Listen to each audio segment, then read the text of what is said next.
A miña aventura lembrame moitas veces a que xa fixera o mítico personaxe Hércules relacionado tanto coa miña terra Andalucía como con Galicia. En Andalucía coas columnas do que leva o seu nome, que son o actual estreito de Xibraltar, e aquí en Galicia coa torre, o famoso faro romano, perseguindo a Gerión, por suposto moito máis pacífica que aquela aventura do mítico personaxe.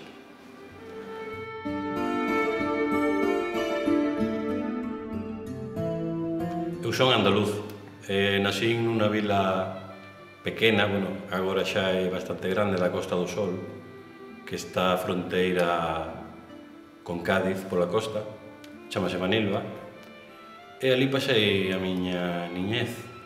Fixen o que por aquel entón era a básica, os estudos básicos, despois tive que marchar á vila onde nacín, que era a Estepona, a 10 kilómetros, a facer o bacharelato. E cando rematei o bacharelato, pois o camiño da universidade, que era ir a Málaga, na capital. Ali decidín facer químicas. Para facer un resumo rápido, ali estive en 3 anos, porque os 2 seguintes era a especialidade, e marchei a Granada a facela, fixen química analítica. Cando rematei os estudos universitarios, volvín a casa dos meus pais. Lóxicamente, moitos xa non lembrarán, pero daquela ainda existía a mili, tiven que facela, marchei a Ceuta, preto da casa, 2 horas, máis ou menos. E cando rematei a famosa mili, pois, empecé a traballar. Estiven traballando na farmacia da vila, pois durante 6 anos, aínda que fixen unha paréntese polo medio, porque participei, aínda que brevemente, por motivos que non ven ao caso, a vida política. Retornei á farmacia e mentras traballaba ali, pois estiven dando clases particulares.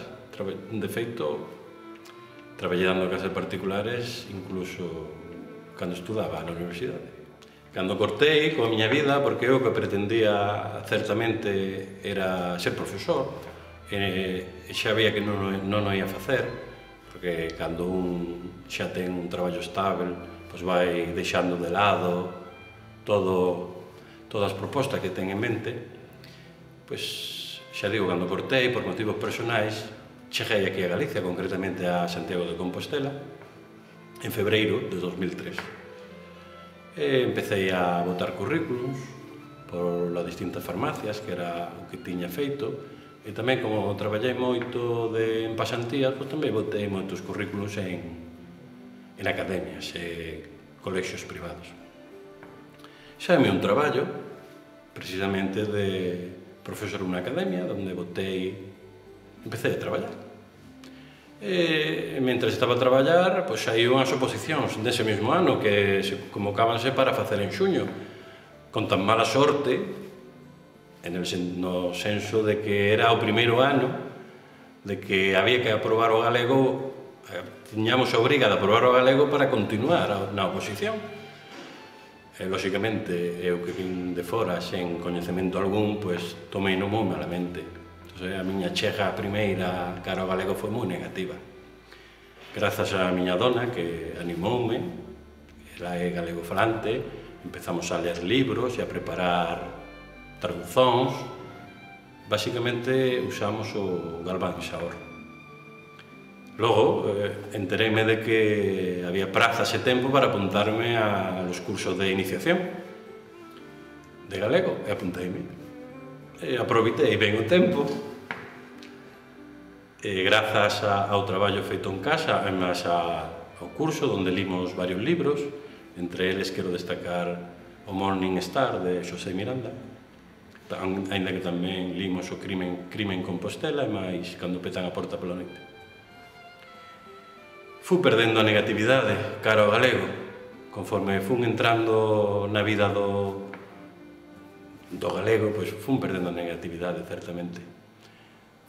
Podoche contar unha anécdota de que, aínda que hoxe en día teño certificado tanto de iniciación como de perfeccionamento, como unha denuncia a eses cursos que existían antes, donde verdadeiramente uno entra a intentar aprender galego, pero realmente non sae aprendendo, non sae sabendo. Tiñamos un compañeiro que estaba holandés, que estaba aquí en Galicia, traballando no laboratorio da universidade, e comentou que dos 4 idiomas que ele sabía, precisamente só tiña certificado dun deles, que era o galego, e era do que non sabía ben falar. Esa oposición conseguín aprobar o examen de galego, certamente foi o único que aprobei, non me deu tempo a estudar máis, de febreiro que cheguei a xuño, son 4 meses, tiven que preparar unha materia nova como era o examen, pero xa a partir de as seguintes convocatorias non tuve un problema en aprobarlo, porque dediqueime a estudiar pola miña conta, aparte de facer o curso de perfeccionamento que ainda me faltaba, pois estudiei pola miña conta. Aínda que hoxe en día sego sen ter a total seguridade a hora de falalo, certamente o que rompeu para ter unha certa fluidez é perder o medo, é usalo. Foi perder o medo e usalo. Pois sempre cando falaba, lóxicamente, co certas expresión do castelán, o terpo compostos, etcétera, etcétera, pois metía moito a pata. Metía moito a pata e cada vez que un mete a pata, retraese. E decidín, pois non retraerme, falalo tranquilamente e darme conta, certamente, sen correxirme en público. Falaba tranquilamente, aínda que sabía, aquí equivoqueime. Mentalmente eu repasaba, acabo de meter a pata, acabo de me equivocar. E poquinho a pouco, cada vez fui metendo a pata cada vez menos.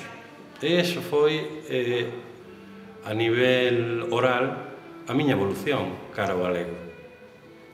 Perderlle o medo, terlle o respeto como calquera outra lingua, perderlle o medo e poñerla a falar. Estou a dar clase de sustitucións, non teño a praza aprobada, por poquinho a pouco fun sacando cada vez máis nota nas oposicións. Actualmente estou en un centro aquí en Burela, donde vexo ao meu alrededor que os cativos preferentemente falan galego, e se alguén ten que cambiar o código de comunicación, lóxicamente son eu. Hoxe en día estou afeito a vida aquí en Galicia, xa, como dixemos, cheguei no 2003, xa levo aquí 8 anos, vivo en Santiago, ainda que por motivo de traballo pois teño que viaxar, e teño moitas amizades ali. E con eles falo tranquilamente, a grande maioría fala en galego.